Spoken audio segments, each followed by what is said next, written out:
Hay capítulos enteros de la historia que sencillamente se quedan en la sombra. Relatos de poder, de soberanía y de un sacrificio inmenso que han sido, digamos, borrados del gran relato oficial. Pues bien, hoy vamos a desenterrar uno de los más importantes. La historia de cómo un reino, un imperio olvidado, se convirtió en el muro que salvó a Europa de su propia extinción. Y la pregunta es directa. ¿Quién salvó de verdad a Europa de la gran invasión del siglo VIII? Si lo primero que se nos viene a la cabeza son los francos, Carlos Martel, bueno, esa es solo una pequeña parte de la historia, y honestamente ni siquiera la más decisiva. La respuesta real, la más contundente, está mucho más al este, en un lugar y con un héroe que la historia de Occidente ha preferido ignorar. Y oye, antes de meternos de lleno a desenterrar este secreto, si te apasionan estas inversiones en la historia que nos define, el apoyo es clave. Un me gusta ayuda muchísimo. Suscribirse es la mejor forma de no perderse ningún capítulo olvidado. Y sobre todo, los comentarios. Ahí es donde se puede proponer que otras historias merecen ser contadas. Las sugerencias son nuestro mapa. Bien, para entender esta historia en toda su dimensión, en toda su complejidad, vamos a analizarla desde dos perspectivas que parecen opuestas, pero que en realidad se complementan a la perfección. Por un lado, la geopolítica pura, cruda y dura. Y por otro, el mito, el alma de una nación. O sea, vamos a mirar este relato a través de dos lentes. Primero, la lente de la espada, la visión pragmática de la construcción del Estado, la resistencia frente a los grandes imperios, la lucha por la soberanía. Y luego, la lente del alma, la visión más filosófica de cómo una nación forja su propia identidad, su cultura, su destino. Pero para entender el alma, primero hay que entender la fuerza que la protegió. Así que empecemos por la espada. Entramos en la primera clave, la insubordinación. Es que la historia de Bulgaria no empieza pidiendo permiso, ni a Roma ni a Bizancio. No nace como una provincia más de un imperio. Nace con un acto rotundo y absoluto de desafío. Vámonos al año 681. Mientras el imperio bizantino se ve a sí mismo como el centro del universo conocido, un pueblo de jinetes, liderado por un tal Asparu, cruza el Danubio. Y ojo, esto es fundamental, no vienen a pedir asilo, no vienen a integrarse como una provincia más, vienen a fundar algo completamente nuevo. Y esto es un ejemplo perfecto de un concepto geopolítico fascinante, la insubordinación fundante. ¿Qué es? Es ese momento en que un pueblo, una nación, decide que no va a ser el satélite de nadie. Es un acto de pura voluntad que crea, de la nada, un nuevo centro de poder en el mapa. Y eso, exactamente eso, es lo que hicieron los búlgaros. Y el remate es este. No se conformaron con encontrar un sitio donde vivir. Humillaron al poder establecido. Obligaron nada más y nada menos que al emperador de Constantinopla a pagarles un tributo anual. Esto no es un asentamiento, esto es el nacimiento del primer imperio búlgaro, un estado forjado en la rebelión y en la fuerza.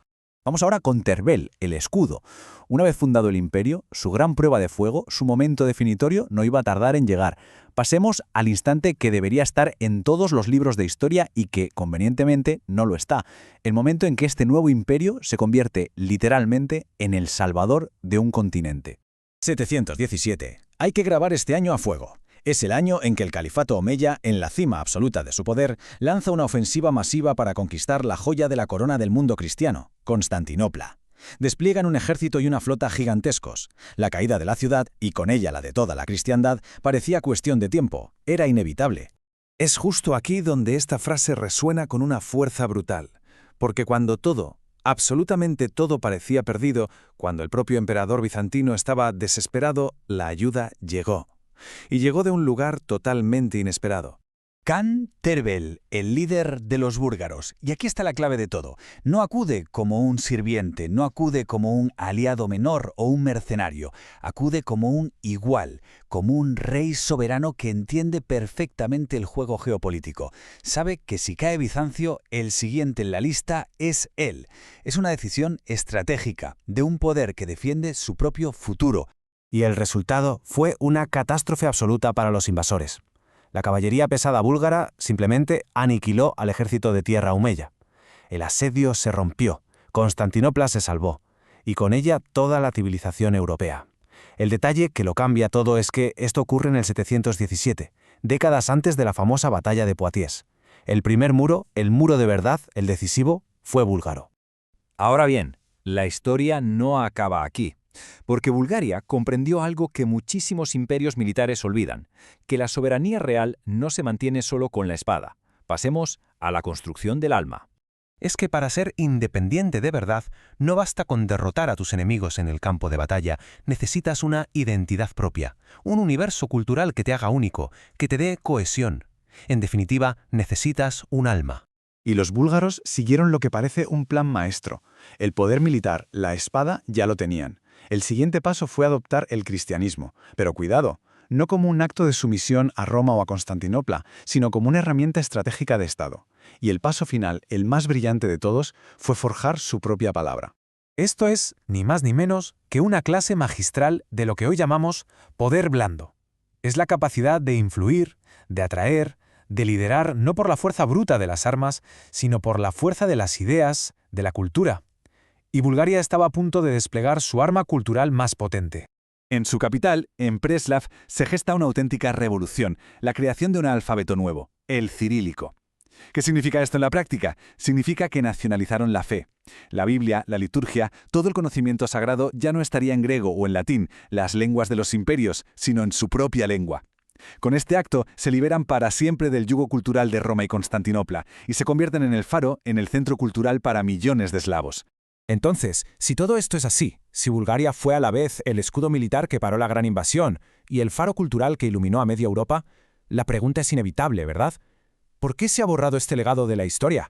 La clave es entender esta dualidad.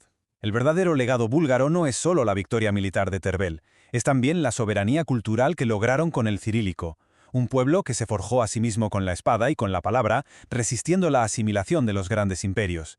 Y quizá por eso, precisamente por ser un ejemplo tan potente de insubordinación exitosa, el relato de Occidente prefirió echar tierra encima. Y esto nos deja con una pregunta final, una que va mucho más allá de Bulgaria. ¿Cuántas otras historias como esta, historias fundacionales, existen por ahí, enterradas bajo el peso de las narrativas oficiales? ¿Cuántos otros muros olvidados y héroes borrados cambiarían por completo la forma en que entendemos nuestro presente si tan solo nos atreviéramos a buscarlos? Yo soy Hispania Eco y esto ha sido Bulgaria, el muro olvidado que salvó a Europa.